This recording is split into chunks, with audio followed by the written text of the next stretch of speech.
Hey, Detoxers. Welcome to a special episode of the Disinfo Detox. Today, I am joined by Alison Macrina, the founder of the Philadelphia-based Library Freedom Project and the Library Freedom Institute, a 15-week virtual training for librarians that culminates in an in-person weekend which addresses policies, issues of privacy, and more recently, the AI hype.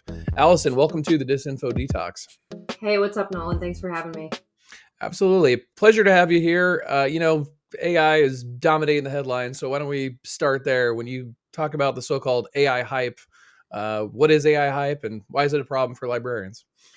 Well, I think in a nutshell, the AI hype is about a lot of venture capitalists trying to make a return on their massive overinvestment. I think we're at something like four times the size of the housing bubble from 2008. We're like seven times the size of the original dot-com bubble, something around those lines. So, we're talking about the most powerful capital investment in the world all going all in on this idea that computers will be able to ask our dates out for us. And this is a big problem for libraries because it's a big problem for society because we know that like hype driven technology leads to all kinds of disadvantages. So like the overwhelm of misinformation is just one. I mean, the fact that we're already in an environment where people don't know how to tell real from fake, even people who are a little bit more technically literate.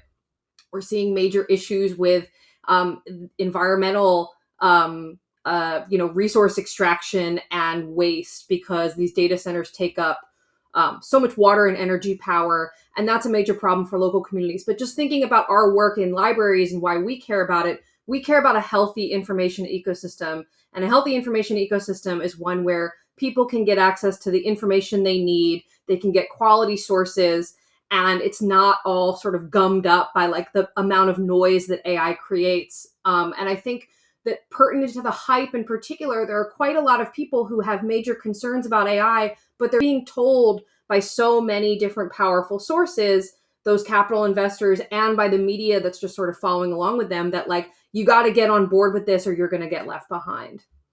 Yeah, I think it's really important. I've been telling a lot of folks that I keep feeling like I'm back in 1993, where Mhm. we're only allowed to talk about the positives of AI, just like back then was the positives of the internet.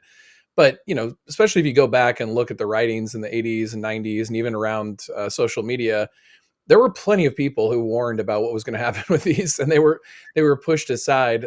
So I don't know how applicable do you think that is to the AI moment as far as what you've experienced? I think it's a good reference point because I think you're right that we were seeing the same kinds of things, right? There's that famous Wired cover with the big smiley face that's like, I'm, paraphrasing it, but it's like, everything great is going to happen now that we have the internet. You never have to worry about anything else ever again. Are you ready for the long, prosperous future? And obviously, we know now that it was a lot more complicated than that. I think that what is really, and so yes, we are seeing similar levels of hype driven by a similar set of forces, both like very technophilic media, major media sources, and by the money that drives these technologies. But I think there's two major things that are happening differently now. One is that because we've all been online now for 30 or so years, give or take, whenever anybody got their first AOL free CD. We know many more of us have experienced those harms of technology. We're a lot more skeptical. And we've also seen what's happened, especially in the last few years, what Cory Doctorow talks about, the enshittification of the internet. And also another thing that's sometimes called dead internet theory, where all the platforms are getting worse and worse. It's harder to get the things that we want. It seems like everything is going towards the lowest common denominator, just trying to get you to stay on the page so that you can see more ads. And people are getting very fed up with this. And so I think there's a great deal, while the AI hype is very real, there's also a great deal of skepticism. And, in 1993, I was in third grade, but I do remember how much hype there has been and so much less criticism over the years. I got started working on anti-surveillance in about 2013 or so when the Snowden revelations happened. And we were still a pretty small minority of people. A lot of people were like, well, whatever, I love the internet ads, I love being told what to purchase. I think that is changing significantly. So that's one thing. And I also think that the other thing is that while there are a great deal of problems with the media landscape now, where like, we still have a great deal of media consolidation. It's still a few dominant sources that tell us the news, plus the platforms have made this even worse. I think that there is a robust independent media, podcasts like yourself and lots of amazing outlets that are pushing back against this. And so I think we have way more of a critical set of voices to call upon. And so I really see that as something different, and especially in the last few years, because like I said, when I got started on anti-surveillance, it was harder to find your people. And I think that's less difficult now. Oh yeah, no, I definitely remember that. People looked at you like you were insane when you would talk about Mhm. surveillance in the internet era back in 2013, like Mhm. the tinfoil hat. Um, I wonder, you kind of spoke to this at the beginning, but I wonder if I could ask you about it again. So, I'm always amazed and impressed by what humans can create with these new technologies, whether it be AI or anything else. Uh, so people, I think, are sometimes assume if you're critical of the industry, you don't like the tool itself, right? Mhm. Can you talk a little how you balance kind of respecting human ingenuity and innovation while simultaneously being critical of this sort of capital monopoly we're seeing on these tools? Because I love human ingenuity, I think that technology is really important. It is transformative to our lives in a number of different ways. This is where a lot of my skepticism comes from. There's an amazing book by Tim Wu called The Master Switch, and he gets into the history of innovation and the ways that various forms of consolidation have actually hindered different kinds of human innovation, that lots and lots of technologies over time have started out being the realm of like tinkerers and inventors, and in some cases like, yes, engineers working for the US military, but that there was some containment and there was a lot of opportunity to explore and also think through potentials.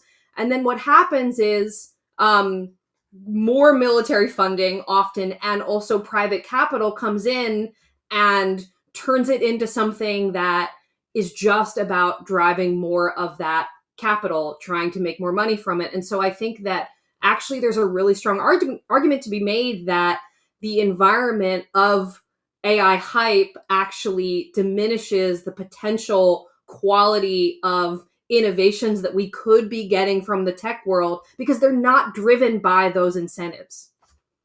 Yeah, and he talks about in the book too, right? How, and I think this analogy is great that he uses, how when a new piece of tech comes out, everyone gets excited. It's going to solve all of our problems, and then it becomes corporatized and pasteurized and homogenized, and people turn against it and they move on to the next technology, right? And I think we're seeing that with AI certainly. Totally, totally. Um, okay, so when we talk about this so-called AI, what kind of impact are you seeing it have on your profession? Oh my God, where to even start? I mean, one thing is that a lot of AI slop is showing up in library purchasing. So, like our publishing world has consolidated. I think that's key to a lot of what these issues are. That like power consolidation in every realm has worsened in the last 20 or 30 years, and so there's fewer publishers. They're bigger. There's fewer vendors that libraries can get our books and other materials from, and those vendors are incentivized to become part of the AI hype. And so what do you have? You end up getting material that libraries can purchase that is just AI garbage. So that's one thing. Slop is showing up in our purchasing flows and we're trying to catch it, but it's really hard. Um, One of the biggest impacts, I think, is on our patrons, on their the quality of their reference questions, the kinds of things that they're bringing to us. It's happening over and over again that patrons are coming with AI hallucinated titles or hallucinated sources, and then they get very frustrated at the librarian for when the librarian is like, "Listen, this is not a real thing. Like, if you got this from ChatGPT, ChatGPT just made it up." Um, and very interesting and depressing, another thing that we're hearing happen. So lots of libraries have virtual reference services, so you can chat to a librarian, but it's a real human. It's not a chatbot. We're seeing that a lot of our patrons are starting to treat that chatbot like, or sorry, treat that librarian chat like it's a chatbot, and they're very hostile. And so I think that there's much has been made about the ways that these technologies are isolating us from each other. They're making our human connection much harder, not to mention, ruining so many of the things that are special about being human, creativity and curiosity. And so we're seeing a microcosm of that just in like the expectation that you're speaking to a computer, so you don't have to treat that computer with humanity, but actually it's a human on the other end. Yeah, well said. And I think that's definitely true in terms of, and I just want to say this for the audience who may not know. So hallucination refers to when these AI bots fabricate some piece of information, such as a reference, as you said there. And I think a lot of people have, talked about that. A lot of critics have talked about that. They've also talked about, the ways in which these things are coded with bias or have the bias of the data you put in them. But you struck on something else there that I want to circle back to, which rarely gets talked about, which is the ways in which AI is changing the expectations of communication. Because, like all these companies, the goal is to keep you on the screen to collect as much data as possible. So the AI bot typically kind of like talks to you in a way that we almost like wish all people would talk to us like, right? Mhm. It's we're perfect, we're smart, every question we have is genius. When it makes a mistake, it apologizes because we're right. It really feeds into like the hubris and ego. Can you talk to me a little more about what you meant there in terms of how that now affects like human to human communication after you've been kind of socialized in talking to these bots? Because we've seen, people supposedly falling in love with these bots and things Mhm. like that. I mean, I think that there still is a great deal of research that needs to happen on this. So all of my examples are only anecdotal, but there's a great deal of anecdotal evidence in this regard. I mean, you mentioned the plethora of people having romantic relationships with these bots. You can go to Reddit and it's like my AI girlfriend or my AI boyfriend, and seeing the ways that people are, rather than taking the risk of human relationships which come with conflict or discomfort or potential rejection, that we're choosing instead to do what feels easier, which is just forego the human at all, and accept the bot, which is sycophantic, which tells us the things we want to hear. There actually another Tim Wu book. I read more books than Tim Wu writes, but he's so great. His book, The Attention Merchants, gets into some of this stuff too. I mean, just that we're so conditioned now to be online that we're foregoing our human relationships. And actually, another book that I really loved is called Dopamine Nation. I can't think of the author's name, but she's a neuroscientist. Did you read this one too? You're Yeah. like, okay, you read them all. Look at you. You might as well be a librarian. Um, yeah, that book I think gets at some of this stuff so much, right? That we're now so conditioned to be dopamine seeking that we I think the chatbots serve that for us. The human relationships. There's so much more complexity there, and I think we're losing the opportunity for complexity, our desire for convenience, our desire to be constantly stimulated, as Tim Wu writes about, is taking away a lot of our human characteristics, and it's pretty scary to think about what the future is going to be like. Yeah, absolutely. And let me shift gears on you here for a second, because in addition to talking about disinformation, we talk about a close relative, which is censorship. Usually, the way to amplify your so-called fake news is to censor any truth tellers. And you're a librarian, so I'd be remiss if I didn't ask this, especially this close to Banned Books Week. I think there's been a lot of coverage, rightfully so, about this conservative movement to get rid of certain books, certain schools. I think Governor DeSantis in Florida really amplified his um, profile. Well, not amplified it enough to compete in a primary, but amplified enough to get some national attention on banned books. But this has been a long-standing problem. It didn't start with conservatives recently, right? Can you talk a little bit about just how common is banned books, even outside of those well-known examples? It is unfortunately all too common. I mean, this is an issue that has been, as you said, it's not new, but it seems to have really escalated like early pandemic, because a lot of these reactionary parent groups that were anti-vax and anti-masking, they, the same kind of billionaire funding that got Trump into office, that's behind a lot of these AI technologies and behind the hype, found these parent groups, seeded money to them, and helped turn them into a mass movement. Actually, I hesitate to call them a mass movement, because they're sort of what you refer to as like grass top. They're getting significant capital from these major conservative organizations, and that enables them to make it look like they're a real grassroots movement, but it's just that they have money, and so they're able to go and show up in every community. And they peddle in a lot of misinformation and lies, in particular the lie that librarians and teachers are like seeding sexual content to their children or giving them pornography, when actually what's happening is that libraries and schools, like the rest of the world, are materials, are books and films and other materials, audiobooks, have become much more reflective of the world that we live in. And that is to say that like books for queer kids, books depicting the transgender experience, like positively and validly, books that are written by Black authors. There's just much more diversity in literature than there used to be.